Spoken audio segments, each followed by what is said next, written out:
Today you're going to learn about the sinusoidal function. So this says a sinusoidal function has a high point of 7 and a low point of negative 37. So you go and graph it with a high of 7 and a low of negative 37. The high point is at 19.7, so you mark that on your graph. And your low point is at 22.1. So you mark that on your graph. And the high point is up here at 7, so you'll put a dot there. And your low point is down here at negative 37, so you put a dot there. And then you connect it with the sinusoidal wave. Now we are going to write the equation by starting with y equals. And over here, all I did was finish the sinusoidal wave, which is not important at this time. So we're going to start with y equals, and it's going to be cosine with 2 pi on top. You'll always have cosine, and you will always have 2 pi on top.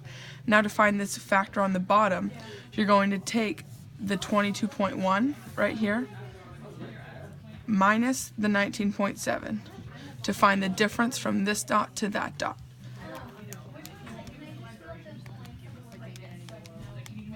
Now that is 2.4, but that is only half of our wave. So we have to go back and times that by 2. So we have 4.8 on the bottom, which is our total distance from this dot to over here to the other high point. Now we're going to find this value. Now we are going to take the high point of 7 and negative 37 and find the difference, so we have our stretch factor, which is 44, which now divided by 2 gives us 22. And we know it's going to be positive because we started our sinusoidal wave from the top going down. And now we go with x to find where we started, and our starting value is right up here at 19.7. And you always use the opposite sign, so it's x minus 19.7 in parentheses. Now we're going to find the last part of our equation, which is right through the middle of our graph. And to find that, we're going to take 7 minus our stretch factor, which is negative 15. And negative 15 is right where our graph should start, in the middle. And if you take negative 15 plus 37,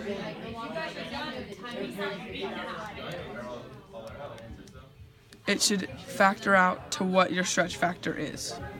Now we are going to move on to b. Find the value of the function when x is equal to 4.25. So we're going to rewrite our equation with y equals 22 cosine 2 pi on top of 4.8 parentheses. Now we're substituting this 4.25 in for this spot right here on x. So we're going to have 4.25 minus 19.7 in parentheses minus 15. So now we are going to punch this equation into our calculator to find out what the value is equal to. So we're going to do it just as it is on the paper. 22 cosine 2 pi, now see that parenthesis, that's going to come back later. 2 pi divided by 4.8 parenthesis forward 4.25 minus 19.7 in parenthesis for this one, and the in parenthesis from the previous right before the cosine that the calculator always puts there, minus 15. And your answer is negative 10.708 as we round to the third decimal. And be sure that when you enter this into your calculator, you always have the in parenthesis with the double. So now moving on to C, it says starting from 0, find the second and 7th times, not intervals, the function is equal to negative 28. So we're going to take this negative 28 and plug it into our original equation. 22 cosine 2 pi top of 4.8 parenthesis x minus 19.7 in parenthesis minus 15. So now we're going to plug this into our equation, starting with the negative 15. So we have negative 28 plus the 15 divided by 22. Now we have cosine, so we take second cosine, the inverse of cosine, and second answer. And then we have times the 4.8 because the 4.8 is on the bottom.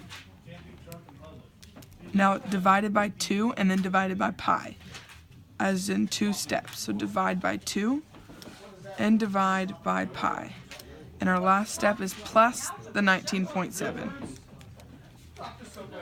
which is equal to 21.383 rounding to the third decimal. So now that we have 21.383, that is up here on the graph right about here.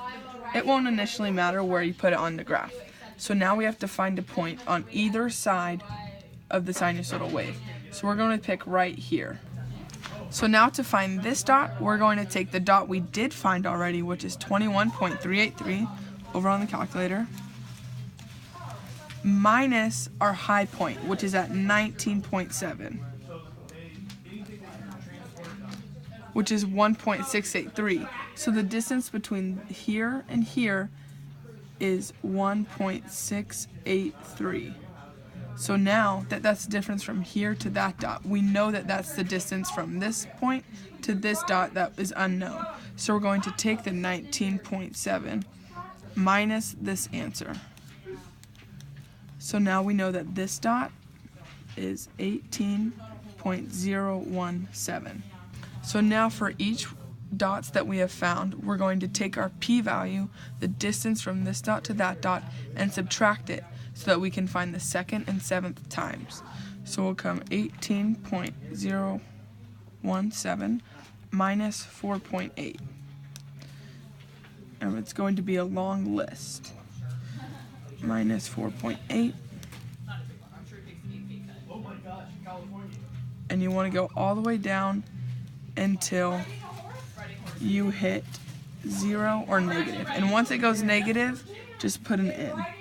So now we're going to do 21.383 minus our 4.8.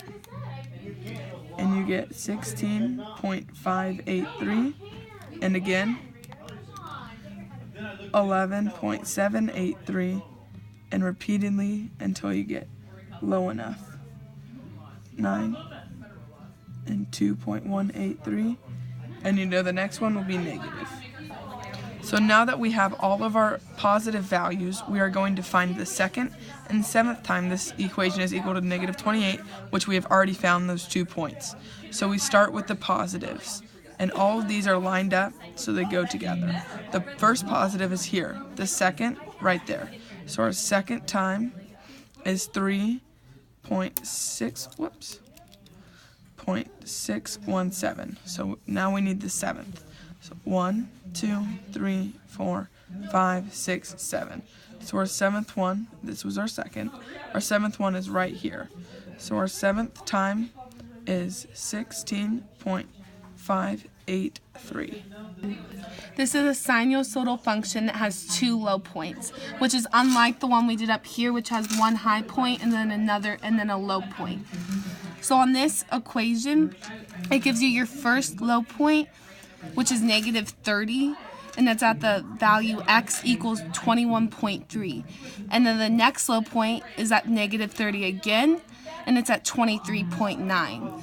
This equation also gives you the high point, but it just doesn't give you a value. With this equation, the p-value is easier to find because it gives you 2 low points.